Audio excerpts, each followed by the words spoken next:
What's going on, everybody? You are watching Vikings Now by Chat Sports. I'm your host, Patrick Seatman. And coming up on today's show, we got our official Week 7 preview as the Philadelphia Eagles travel to Minnesota to take on the Vikings at US Bank Stadium in a massive game for this football team.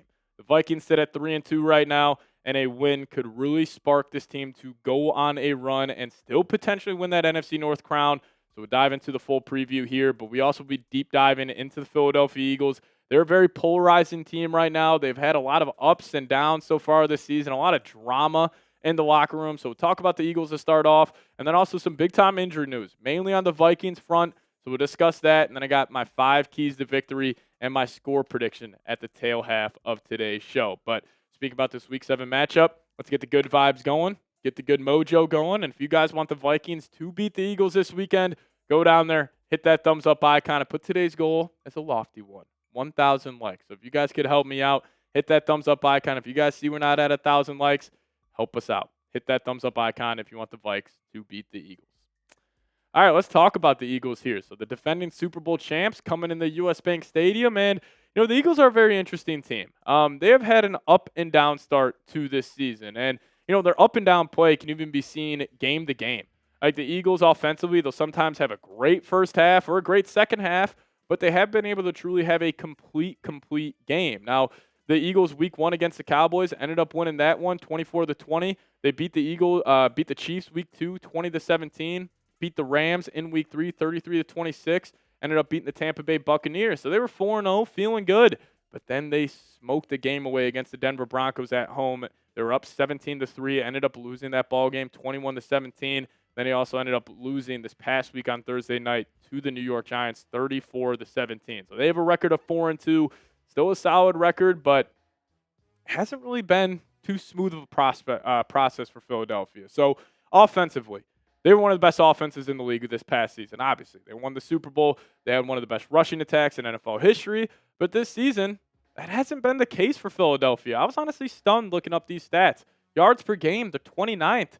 Pass yards per game, they're 29th as well. Rush yards per game, probably the biggest shocker on here, 25th in the league. Points per game, still middle of the pack, averaging 23.7. But then third down percentage, only averaging 34.7% in terms of picking up those third downs. But let's talk about probably the biggest issue with the Philadelphia Eagles right now, and that's their passing attack. And, this was tweeted out by Benjamin Solak. He said, to this point, Hurts is throwing 10 to 19 yards downfield on 11% of his dropbacks. So those are those intermediate routes. Hurts has been notoriously either just like checking it down or throwing a beautiful deep ball, very similar to like Russell Wilson. But that rate of 11% of his throws on his dropbacks being 10 to 19 yards, that's the lowest rate for any starter in the last 15 years. And the Eagles' entire offense is free access checkdowns or downfield heaves. And that's a great point by Solak. Like, that is the Eagles' offense. They're either trying to establish the run, or it's just deep shots to A.J. Brown and Devontae Smith, or if that's not there, he's just checking it down to the back, or he's checking it down to the tight end. But check this out. So with him having the lowest percentage of his throws from 10 to 19 yards, very similar to a guy like Russell Wilson, where Russell Wilson refuses to attack over the middle of the field. Very similar to Jalen Hurts. But he is in that same category. Like in 2024, Russell Wilson, 12.2%. Russell Wilson with the Denver Broncos in 2023, 12.8%. So it's not good company for Jalen Hurts to be in so far this season. Only 11% of his throws are 10 to 19 yards. But also, something that's definitely not been the same for the Eagles this year, it's Saquon Barkley. Now, I think also Saquon is, obviously a tremendous running back, but him getting so many carries this past season. I mean, he was a workhorse for this Eagles offense. I mean, he felt like the best player in the NFL for majority of last season, but that has not been the case this season. Saquon only has 267 yards on the ground, 3 touchdowns, his longest run being 17 yards. That's obviously a shocker there. Now, the offensive line play hasn't been the same, but also the eye test with Saquon, he hasn't been the same back. And the Eagles offense still, in my opinion, has major potential. Like, I still believe when they're fully getting going, when they're clicking on all cylinders, they can still be one of the best offenses in the National Football League. But they haven't played a complete game yet. Like, they'll have a first half where they're fantastic, where they're putting up, 20 points in the first half, but then they'll literally complete opposite. They'll go scoreless in the second half, or it could be the opposite of that, where they're struggling in the first half, but they're fantastic in the second half. they really have not played a complete game just yet, so they still have a lot of potential. Now, Kevin Patullo, their offensive coordinator, if you go ask any Eagles fan, they're not happy with him. He has clearly struggled taking over play calling responsibility since Kellen Moore left to the New Orleans Saints, so they're still trying to navigate that, but Jalen Hurts hasn't been as good as he was last year. The offensive line definitely hasn't. And then also Saquon Barkley. Can you really blame him? I mean, he had over, 300 carries this past season, so he hasn't been the same guy whatsoever. But kick it to defensively for Philadelphia. I mean, they were the best defense in the league last year by far. Their defensive line was fantastic, but they lost a lot of key guys. Brandon Graham, Milton Williams. When you go out there and win a Super Bowl, guys are just going to take, some key players from your team. And that's why this season, Philly's been pretty much middle of the pack. Points per game, 18th.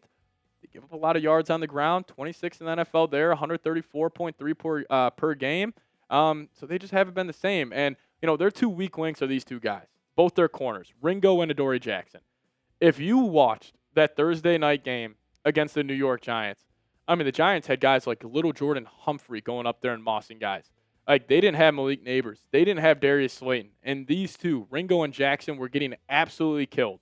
So I know there's a huge question mark. Who's going to be the quarterback for the Minnesota Vikings this week? Is it Wentz? Is it J.J. McCarthy? Frankly, in my opinion, it should not matter because of these two guys on the Vikings side of things. Justin Jefferson, Jordan Addison, they need to flat out dominate, and they will.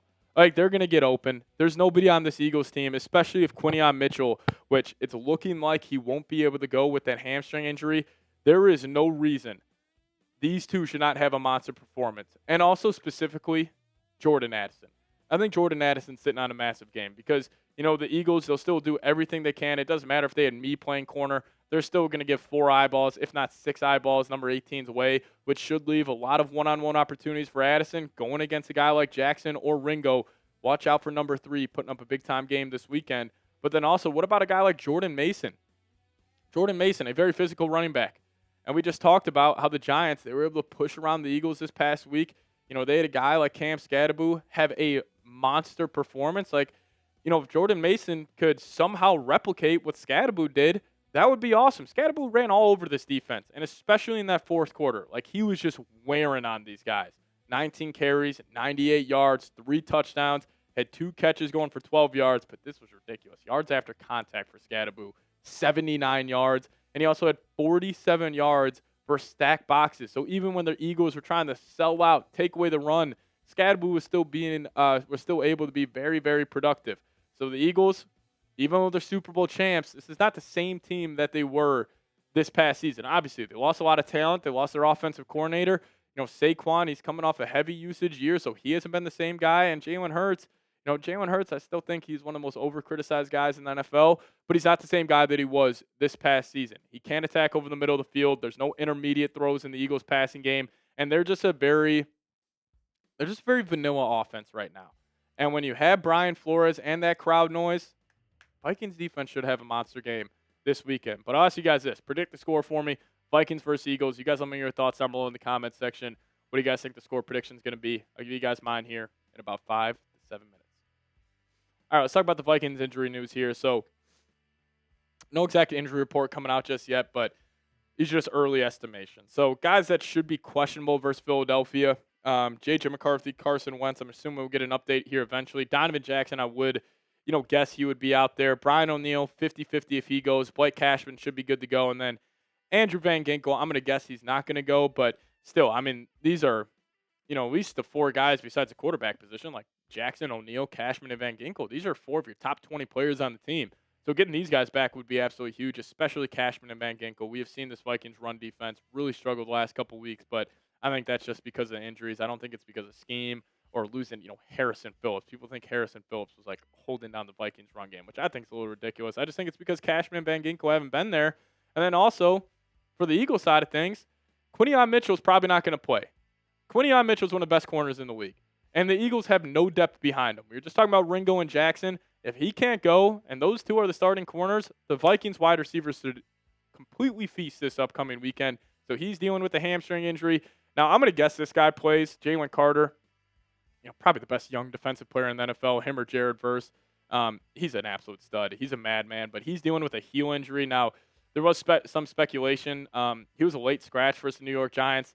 They think it was just because of the turf at MetLife. They didn't want to risk him being out there. So I'm going to probably put my money on that Jalen Carter does play, which is obviously not good news for Vikings fans, but he's one of the best in the league. So they're going to have to be on their, on their A game to slow him down. But this guy's probably not going to go. Landon Dickerson, I'm just going to put him probably TBD right now. He did suffer an ankle injury during week 5. So that's obviously going to be a huge loss. One of the best interior offensive linemen in the NFL. So, hey, Philadelphia, they're beat up.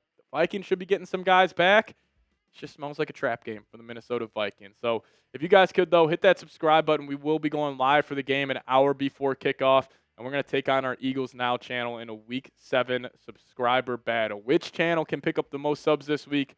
We're taking on the Eagles Now. So we're going to start off with 0 pop. So if you guys could, help us out. Hit that subscribe button today. Daily videos around the Minnesota Vikings, short-form content, live shows, the whole 9. We do it all here. So hit that subscribe button today. All right, before we dive into my keys to victory and score prediction, I do want to tell you guys about today's presenting sponsor, and that is PrizePicks. Now, you and I make decisions every day, but on PrizePicks, being right can get you paid. Don't miss any of the excitement this football season on PrizePicks, where it's good to be right. If you guys download the PrizePicks app today, plug in promo code CLNS. We'll hook you guys up with $50 in lineups after you play your first $5 lineup. And PrizePicks has a new feature called Stacks, meaning you can pick up to the same player 3 times in the same lineup. If you guys want to pick more on Josh Allen's pass yards, rush yards, and touchdowns, now you can pick all of them in the same lineup only on PrizePicks. Follow the PrizePicks players directly in the app and copy their lineups in one click. Whether it's a friend, celebrity, or just someone's picks who you like, hit the follow button and check out every lineup they create in the new Feed tab on PrizePicks. So download the PrizePicks app today.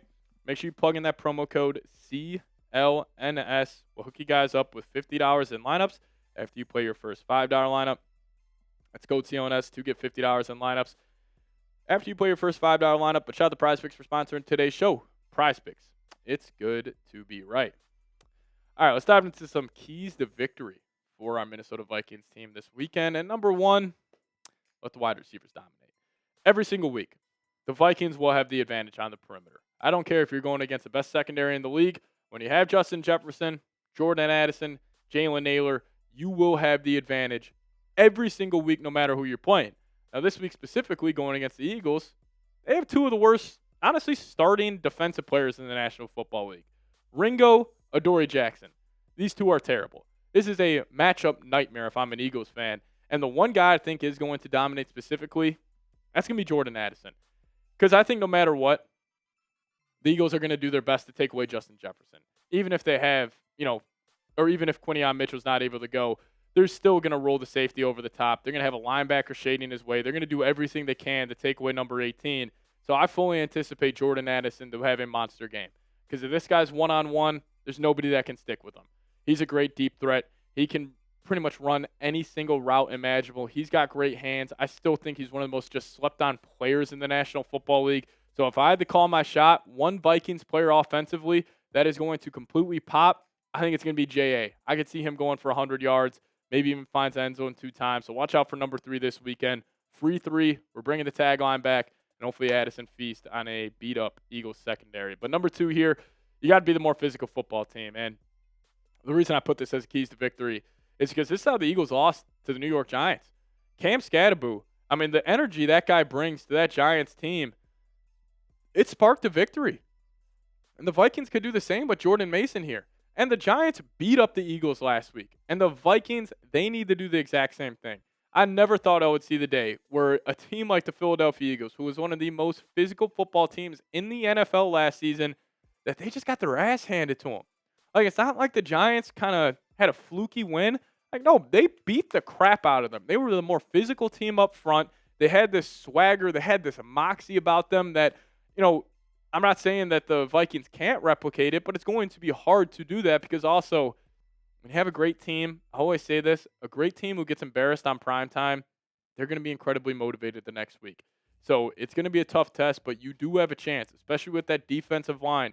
Hargrave, Allen, Turner, Van Ginkel, Gennard, those guys are going to have big-time games. And with them getting healthy on the offensive line, you still got a very physical, bruising running back in Jordan Mason.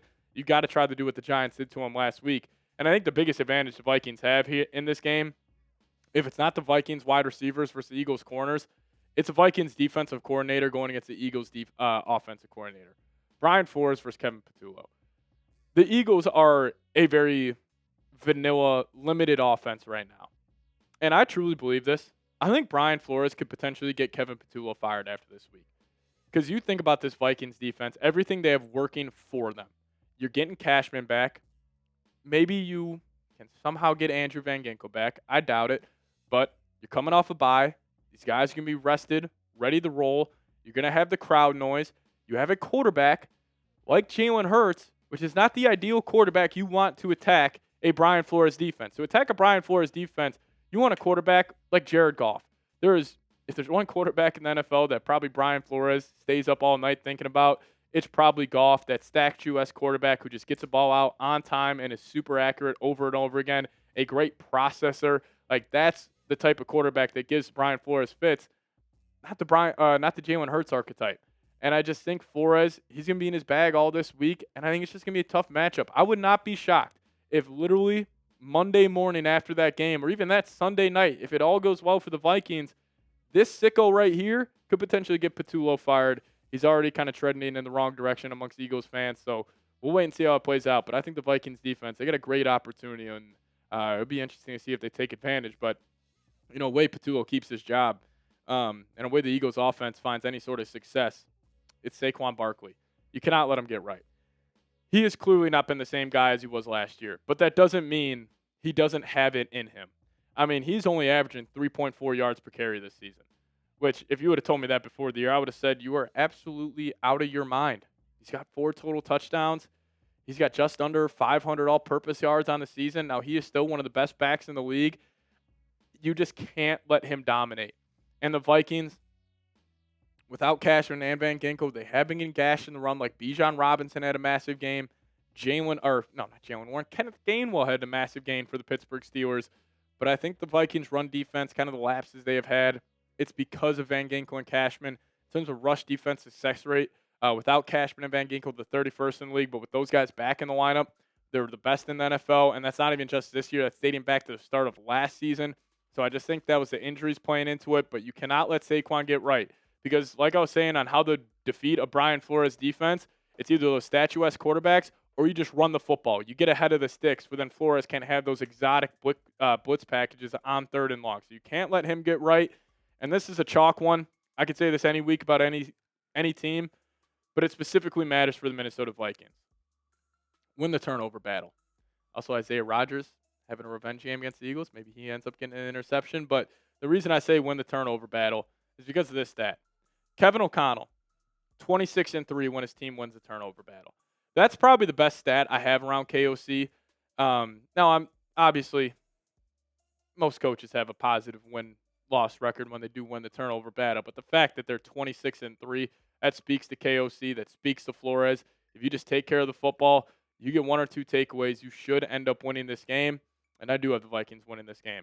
I don't think it's going to be high scoring. I think both these teams will probably be in the low 20s, maybe high teens, but it's going to be a rock fight game. It's going to be a great game. I can't wait for it. But I got the Vikings winning 23-20. I think it's going to be tough, and I think it's going to come down to the right leg of Will Reichard, and hopefully he gets some revenge, not on the Eagles, but on the NFL for not, give him that kickback. I don't know if you saw Reichard and his agent, they tried to appeal the kick that hit the wire in London, but they're still going to count it as a miss. So I got Will Reichard hitting a kick at the buzzer, and the Vikings end up winning the game 23-20. But if you guys want the Vikings to get a win this weekend, hit me with a SKOL down below in the comments section. Appreciate all of you guys watching today's preview for our Week 7 matchup against the Eagles. See you guys next time. SKOL Vikes.